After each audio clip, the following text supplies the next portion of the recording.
Hare Krishna, Prabhu. So we'll go ahead and start then. I didn't think anybody's planned to read today.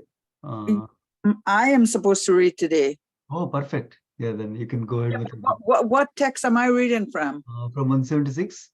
176. Okay. So I'm going to be reading from my phone. So you're going to have to keep it going. Sure. I can move the screen. Yeah, as needed. Yes. Okay. Yeah. And if it's too tiring to read from the phone, let me know. I can read from there. Let's see. Okay. I think I can. Yeah, I think I can see to read. Okay. No, I think Mataji had, I'm sorry, Prabhu. I think Mataji had sent yesterday's one yesterday. So it's from 176, you say? Yeah, 176, correct. Yeah. 176 to 198. 198. Does it start where does Sri Chaitanya Mahaprabhu? Correct. Okay. Well, I'll read from there then. Okay. Sure. Okay. Let's start. Yeah, we can start with prayers also. That will be good. Yes. Okay. Hare Krishna. Namo Om Krishna Padaya Krishna Pishtaya Bhutale Srimati Bhakti Vedanta Swami Namani Namaste Saraswati Devi Gauravani Pracharini Nirvishesha Shanyabadi Paschatya Deshatarine Jaya Jaya Shri Krishna Jaya Jaya Shri Chaitanya Jaya Nityananda Jaya Dvaita Chandra Jaya Gaura Bhakta Vrinda Jaya Jaya Shri Chaitanya Jaya Nityananda Jaya Jaya Dvaita Chandra Jaya Gaura Bhakta Vrinda Jaya Jaya Shri Chaitanya Jaya Nityananda Jaya Dvaita Chandra Jaya Gaura Bhakta Vrinda. Okay, so text 176. Prabhu, 1 second. 176 to what? 198. 198. Okay, thanks. Thus, Sri Chaitanya Mahaprabhu criticized Sankaracharya Sariraka Pasya as imaginary, and he pointed out hundreds of faults to it to defend the Sankaracharya. However, Sarvabhauma Bhattacharya presented unlimited opposition. 177. The Bhattacharya presented various types of false arguments with pseudo logic and tried to defeat his opponent in many ways. However, Sri Chaitanya Mahaprabhu refuted all these arguments and established his own conviction. 178. Sri Chaitanya Mahaprabhu continued, the Supreme Personality of Godhead is a central point of all relationships, acting in devotional service to him in one's real occupation. And the attainment of love of Godhead is the ultimate goal of life. These three subject matters are described in the Vedic literature. 179. If one tries to explain the Vedic literature in a different way, he is indulging in imagination. Any interpretation of the self-evident Vedic version is simply imaginary. 180. Actually, there is no fault on the part of Sankaracharya. He simply carried out the order of the Supreme Personality of Godhead. He had to imagine some kind of interpretation, and therefore he presented a kind of Vedic literature that is full of atheism. Text 181. Addressing Lord Shiva, the Supreme Personality of Godhead said, please make the general populace adverse to me by imagining your own interpretation of the Vedas. Also, cover me in such a way that people will take more interest in advancing material civilization just to propagate a population bereft of spiritual knowledge. Text 182. Lord Shiva informed Goddess Durga, the superintendent of the material world, in the age of Kali, I take the form of a Brahmana and explain the Vedas through false scriptures in an atheistic way, similar to Buddhist philosophy. Text 183. Sarvabhauma Bhattacharya became very much astonished upon hearing this. He became stunned and said nothing. Text 184. Lord Sri Chaitanya Mahaprabhu then told him, do not be astonished. Actually, Devotional service unto the Supreme Personality of Godhead is the highest perfection of human activity. Text 185. Even the self-satisfied sages perform devotional service to the Supreme Lord. Such are the transcendental qualities of the Lord. They are full of inconceivable spiritual potency. Text 186. Those who are self-satisfied and unattracted by external material desires are also attracted to the love and service of Sri Krishna, whose qualities are transcendental and whose activities are wonderful. Hari, the personality of Godhead, is called Krishna because he has such transcendentally attractive features. Text 187. After hearing the Atmarama verse, Sarvabhauma Bhattacharya addressed Sri Chaitanya Mahaprabhu.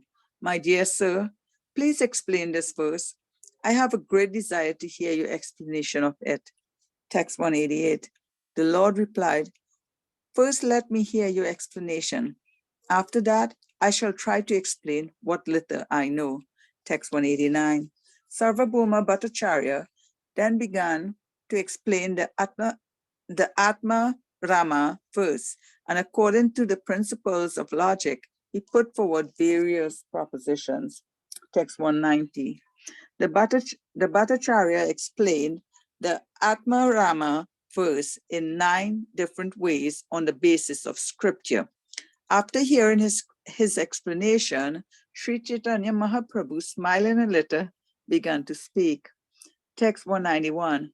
Sri Chaitanya Mahaprabhu said, my dear Bhattacharya, you are exactly like Brihaspati, the priest of the heavenly kingdom. Indeed, no one within this world has the power to explain the scriptures in such a way. Text 192.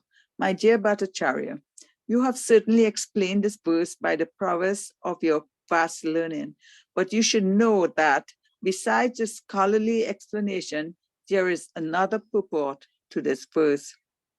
Text 193. Upon the request of Sarvabhauma Bhattacharya, Lord Chaitanya Mahaprabhu began to explain the verse without touching upon the 9 explanations given by the Bhattacharya. Text 194. There are 11 words in the Atharama verse, and Sri Chaitanya Mahaprabhu explained each word one after the other. Text 195. Lord Chaitanya Mahaprabhu took each word specifically and combined it with the word Atharama. He thus explained the word Atmarama in 18 different ways. Text 196. Sri Chaitanya Mahaprabhu said, the Supreme Personality of Godhead, his different potencies, and his transcendental qualities all have inconceivable prowess. It is not possible to explain them fully. Text 197. These 3 items attract the mind of a perfect student engaged in spiritual activities and overcome all other processes of spiritual activity. Text 198. Sri Chaitanya Mahaprabhu explained the meaning of the verse by giving evidence concerning Sukadev Goswami and the 4 rishis, Sanaka, Sanataka, Kumara, Sanatana, and Sanadana. Thus, the Lord gave various meanings and explanations. Thank you, Prabhu. Hare Krishna.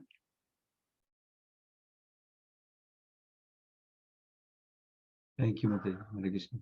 So let's go back to that verse. So, as you know, this is a conversation between Lord Sri Chaitanya Mahaprabhu and Sarvabhauma Bhattacharya. So, where Sarvabhauma Bhattacharya spent 7 days trying to teach Lord Chaitanya Mahaprabhu Vedanta Sutra explanation based on the Sharirika Bhasha of Lord Shankaracharya. After he explained, Lord Chaitanya, when inquired, I'm not sure whether you are understanding or not when inquired like that, Lord Chaitanya Mahaprabhu started to tell that actually he understands the Vedanta Sutra very well. It has direct purport and direct explanations are very self-evident. But because you are using the Sharirika Bhashya commentary from Shankaracharya, you are clouding the real meaning of the Vedanta Sutra itself, like that he was saying. Then he started criticizing some of the faults with the Sharirika Bhashya or Mayavada commentary, like that. So he started with how people, Buddhists are itself, Buddhists don't refer to scripture and they don't believe in God. So that means they themselves are atheistic. But Mayavadis are even more worse, he says, because they believe in scriptures, but they take a wrong meaning from scriptures, like that. And then he starts to explain how one should not hear the Mayavadi commentary like that. And then he started to explain how Vyasdeva explained the theory of transformation of Krishna's energies, Shakti Parinamavada, like that. And then he supported different references from Bhagavad Gita and other scriptures, Upanishads itself we saw. And then he explained how Shankaracharya's philosophy of Vivartavada, or theory of illusion, is incorrect. And that he proved it also, which was, we remember, we discussed how Shankaracharya incorrectly propagated that Krishna himself, Supreme Lord himself, Absolute Truth himself got transformed into all the things that we're seeing around us. That means Absolute Truth is not there anymore, like that.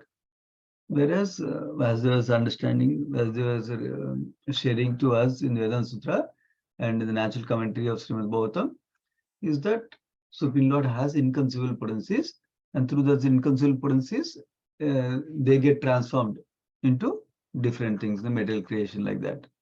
That's the portion he explained. And then he explained how Shankaracharya, the last thing he explained yesterday we discussed is how Shankaracharya gave more stress instead of to Omkara, but to Tattvamasi, which means you are the same, like that. And that's how he tried to misdirect the people to actually bodily conception of life, like that is described. Now, after that, now today's verse is continuing. This is Chaitanya Mahaprabhu is continuing to criticize commentary of Shankaracharya. He's saying Shankaracharya's Sharirik Bhashya is imaginary. And he pointed out hundreds of faults in the philosophy, it seems. And then at that time, to defend Shankaracharya, because Sarvam Bhattacharya is following his teachings, he presented unlimited opposition, is described. So let me see, there's no purport here. Yeah. Next verse. Then Bhattacharya presented various types of false arguments with pseudo logic, it seems. In the word for word, it said Vitanda, false counter arguments, like that.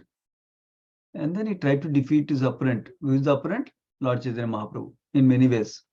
Our Chaitanya Mahaprabhu refuted all the arguments and established his own conviction. That's what point is there. So the purport is clarifying what this Vitanda means. Vitanda, generally we hear Vitandavada like that. Vitanda means the debater, two people are debating. The person who's doing that Vitanda, they're debating around the main point. They're not going to the main point. They're not making any new point. They're not addressing the main point of the conversation.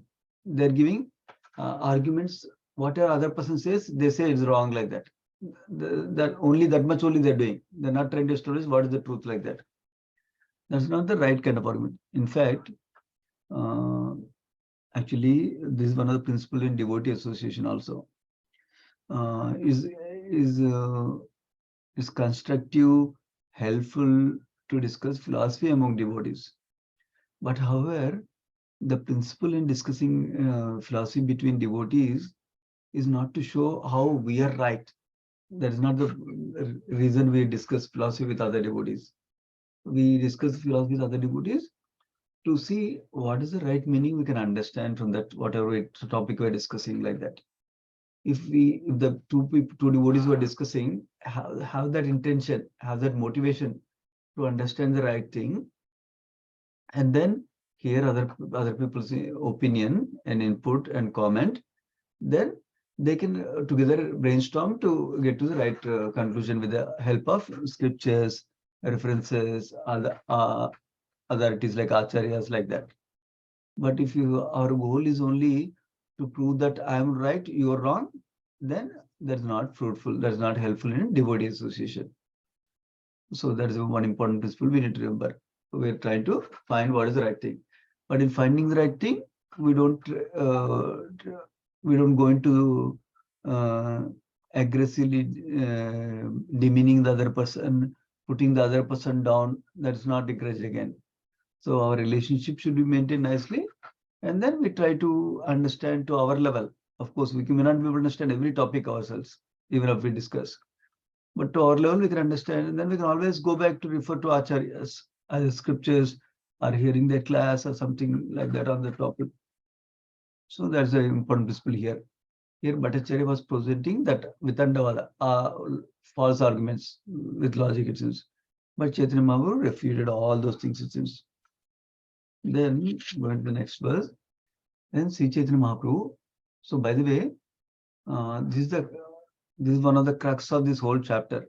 Okay, so this is important.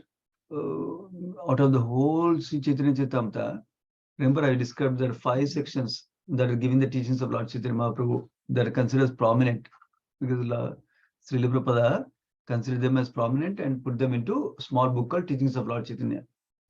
So now Chaitanya Mahaprabhu is giving them this knowledge now. So far, what did he do? He defeated Shankaracharya's commentary. He said how there is wrong, how there is imaginary, like that. Up to that point he came. Now he's giving what is the right knowledge now. So even though it's 2-3 points, but they are very significant, because Chaitanya Mahaprabhu is proving the superiority of Bhakti and superiority of Krishna through this set of verses, few verses only. So 170th verse is describing that we commonly hear this in terms of Chaitanya Mahaprabhu described about how Vedic scriptures describe about Sambandha, Abhideya, and Prayojana. So what is that? He is saying Krishna, as the Supreme Personality of Godhead, is the central point of all relationships, Sambandha. He is giving whole Vedic scriptures. Sri Chaitanya Mahaprabhu is summarizing in this way, that Supreme Personality of Godhead, Krishna, is the central point of all relationships. That means is the object of all relationships, like that. Number 1. Number 2 is describing how Avideya, acting in devotional service to him, is the real occupation. So acting in devotional service or bhakti. Bhakti is the real occupation. First is how Bhagavan Krishna is the Sambandha, central point of all relationships. How bhakti is the chief occupation for all of us, like that. Is one's real occupation. Bhakti to Krishna. Next is the attainment of love of Godhead is the ultimate goal of life. So this is called ultimate goal of life, is described as Prayojana. So what is the Prayojana? Krishna Prema. Obtaining Krishna Prema is the Prayojana. He's saying these 3 subject matters are described in the Vedic literature. That's why he's summarizing the whole thing, whole Vedic scriptures. There was another conversation where Lord Chaitanya Mahaprabhu made similar comment in discussing with someone, Mayavadi Sannyasi in Varanasi. I think his name is Prakashananda Saraswati. If I don't, I'm always confused between Prakashananda Saraswati and Pupadana Saraswati. I think it's Prakashananda Saraswati. So that sannyasi defeated, at that time also he quoted similar principle. So see how it is important, how Krishna is the central point of all relationships. Then acting in bhakti is our real occupation. And then what is our ultimate goal? Is to develop love of Godhead, Krishna Prema. Like that is describing. Now going to 179 verse. Let me see if there's any purport. Yeah, there's a purport. The purport clarifies a couple of points. One is that actually, if you read all the Vedic scriptures, what is the conclusion one should come to? That Supreme Lord is the greatest, and I need to become a devotee of Supreme Lord, and I need to worship him. So there are quotes that are described from Manmanabha Madbhakto Madhyaji Mam Namaskuru, that becoming a devotee of the Supreme Lord. Krishna is also described like that. That is one emphasis described here. Now, that Vishnu Aradhana is properly discharged in Varnashma Dharma system, like that purport is describing. That is a Vedic civilization is like that. Through Varnashma system, one does the worship towards Supreme Lord like that. Now, Prabhupada quotes saying that, however, this instruction of following Varnashma system is very difficult to establish in this age. Therefore, Sri Chaitanya Mahaprabhu gave advices that we should take directly to the chanting of Hare Krishna Mahamantra and simply hear about the Supreme Personality of Godhead from pure devotees. This is the process recommended by Sri Chaitanya Mahaprabhu, and this is the purpose for studying the Vedas also Prabhupada is talking about.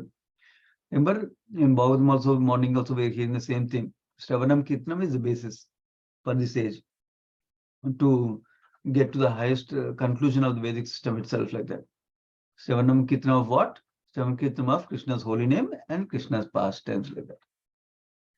So now 179th verse. Now he is saying, so this is the right explanation of the essence of Vedic literature he described now. Now he's saying, if one tries to explain the Vedic literature in a different way, is indulging in imagination. And remember, he said that Vedic scriptures are self-evident by themselves. So he's saying the same thing. If somebody is interpreting them, then that's simply imaginary is describing. So actually, this purport is beautiful also. It in essence, summarizing the section is giving the what is the right understanding and what is the wrong understanding of impersonation. Both is giving now. The right understanding is when the conditioned soul is purified, it becomes a devotee and he executes devotion service to satisfy the Lord. And how is he engaging devotion service? Through the representative of Supreme Lord, who is spiritual master. Then, so the ultimate goal of understanding all the Vedas is to render loving devotion service to the Krishna or to Supreme Lord, like that. That is one point being made in the purport. First half. Second half talks about what is the wrong understanding of Mayavadi philosophers. So, what is wrong understanding of Mayavadi philosophers? They consider the central point of relationship is, remember in the previous verse we had a central point of relationship is Krishna. So, instead of considering central point of relationship is Supreme Lord, they consider central point of relationship as Brahman itself. And what is the real activity, real occupation one should do? In the previous verse, Chaitanya Mahaprabhu described it is a devotion service to Krishna. But they think acquisition of knowledge about Brahman is the real function of the living entity, like that. Getting the knowledge of Brahman like that. And then, and why is that knowledge? To develop detachment from material things like that, material activity. And what is the ultimate goal according to them? Is liberation or merging into the existence of Supreme. Whereas what is the ultimate goal for us that Chaitanya Mahaprabhu described?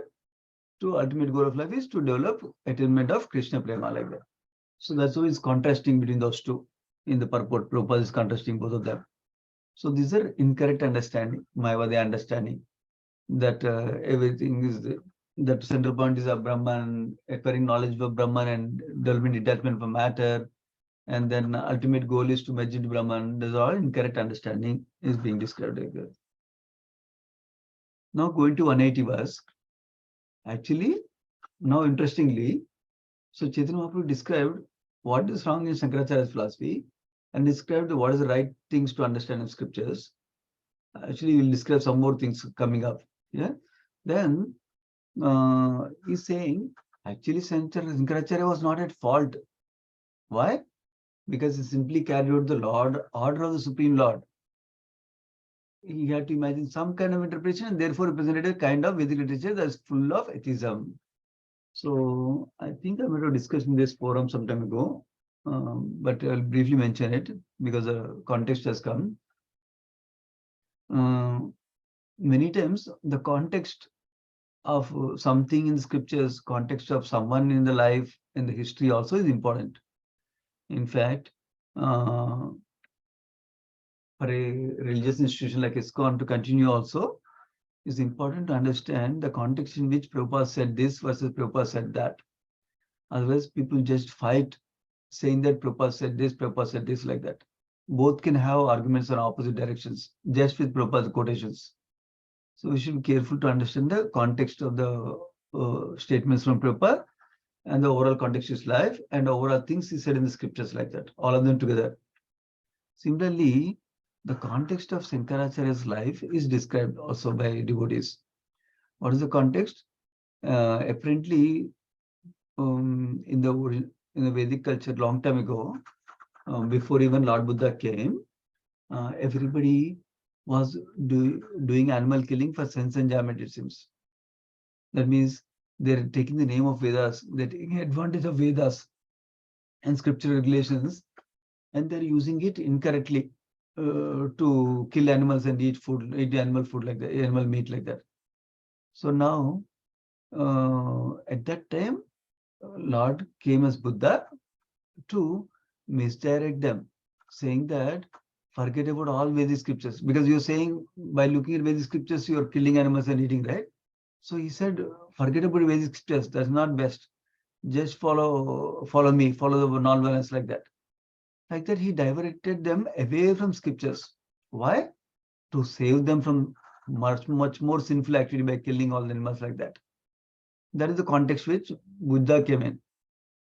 So that's why we don't follow Buddha's teachings, even though he's the incarnation of Supreme Lord, because he came for a specific purpose, to divert people away from Vedic scriptures and to at least get them elevated from the current stage of sinful activity of killing animals to next level at least. Then after the Buddha came and did this, then Shankaracharya was sent by Supreme Lord. Okay, actually that comes in next two verses, but I'll mention it. Shankaracharya was sent by Supreme Lord, and he had another mission. What is the mission? Now Buddha turned them all people away from the Vedic scriptures. Now he needs to bring to Vedic scriptures. So Shankaracharya chose to bring people to Vedic scriptures, but not establishing the personal conception of the Lord, because that is too far for them, it seems, to get to that. That's why he established Vedic scriptures with the impersonal understanding of the Supreme Lord like that. That is the context in which it's coming. That's why Supreme Lord Chaitanya Mahaprabhu is saying he's not at fault like that. Now, Chaitanya Mahaprabhu gives two references to prove that point. What are the two references? These both are from Padma Purana. Let me go to the verse. Yeah, both of them are Padma Purana. Uttarakanda, it seems. Yeah, both of them are from Uttarakanda only. So, Supreme Lord said to Lord Shiva, please make the general populace averse to me by imagining your own interpretation of Vedas. Also cover me in such a way that people will take more interest in advancing material civilization, just to propagate a population bereft of spiritual knowledge. So, in Shankaracharya's context, he did not teach the highest philosophy. He didn't say you should not enjoy sense gratification, not like that. He said you follow Vedic regulations and then enjoy like that. That is how he taught. And also he taught the impersonal conception. You can go beyond that also further. Now text 182. This is another quote from Padma Purana where Lord Shiva is saying to Durga Devi, it seems, that in the age of Kali, I'll take the form of a Brahmana. Who is a Brahmana? Shankaracharya.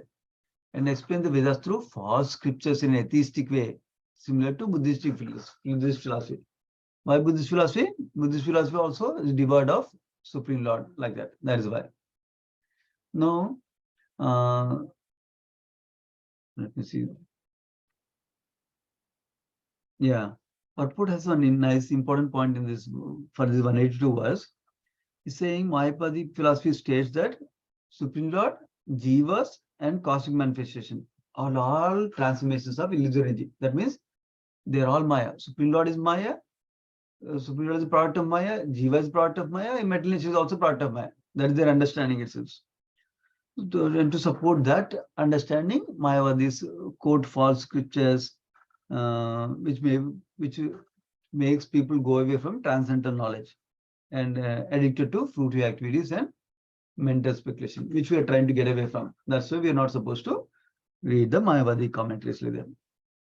Now, when Sarvam Bhattacharya, who was a scholar himself, heard these statements from Lord Chaitanya Mahaprabhu, he was astonished and stunned, it seems. So now, then what did he do? Actually, Lord Chaitanya Mahaprabhu told him, do not be astonished. Actually, devotion service unto the Supreme Lord is the highest perfection of human society. is giving the right knowledge again. Okay. So remember the previous, he talked about Sambandha, Abhidaya, Prayojana, like that. How Supreme Lord is central point of all relationships. And then devotion service is the best real occupation. And then ultimate goal of life is to achieve prema to Supreme Lord, like that. Now he's giving some more knowledge like this now. What he's saying? He's saying devotion service unto Krishna is the highest perfection of all human activity. Highest perfection of human activity. What is the highest perfection? Is stating first. Then he says, actually, even great self-satisfied sages, Atmaramas, they also perform devotion to the Supreme Lord. Not only people should having material desires should do, even self-satisfied sages who do not have any material desires, they also perform devotion service to Supreme Lord. Why? Because that is the greatness of the transcendental qualities of the Lord that are attracting them. They are full of inconceivable spiritual potency. What are full of inconceivable spiritual potency? The transcendental qualities of the Lord is describing. So now he's saying those who are self-satisfied. Yeah, he's quoting another verse. This is the Atmanama verse, 1st canto, 7th chapter, 10th verse, in Srimad Bhagavatam. So he's saying those who are self-satisfied, that means Atmanamas, and unattracted by external material desires, are also attracted to the loving service of Krishna, whose qualities are transcendental, whose activities are wonderful. Krishna, Hari is called Krishna because he has such transcendentally attractive features. Remember, Krishna means all attractive, right? Because he has all transcendentally all attractive features, that's why he's called as Krishna, is describing. So now, the context of this verse, if you remember, in the Srimad Bhagavatam, the sages of Naimisharanya asked Suta Goswami, why did Sukadeva Goswami, who is already liberated soul, who has Brahmagnana, why did he take all the pain to listen to Srimad Bhagavatam from his father? What is the need for him to study that? Like that they are asking. That's why in that context he was to explain that actually Srimad Bhagavatam is so attractive and devotion to Krishna is so attractive that even such elevated souls who are Brahman realized, they also would like to do it like that. They also are attracted and they would like to do it like that is described. Oh, 732 already, right? We will continue from, let me see. Yeah, I think we'll continue from 187 next session. Sri Chaitanya Charitamrita ki jai, Krishnadas Kaviraj Goswami ki jai, Srila Prabhupada ki jai. Let's offer obeisance to all the devotees of the Lord. Vancha kalpatarabhyascha kupasindubhyevacha patitana pavanebhyo vaishnavebhyo namo namaha. Thank you so much, devotees. Hare Krishna. Hare Krishna. Thank you, Prabhuji. Hare Krishna. Hare Krishna. Hare Krishna.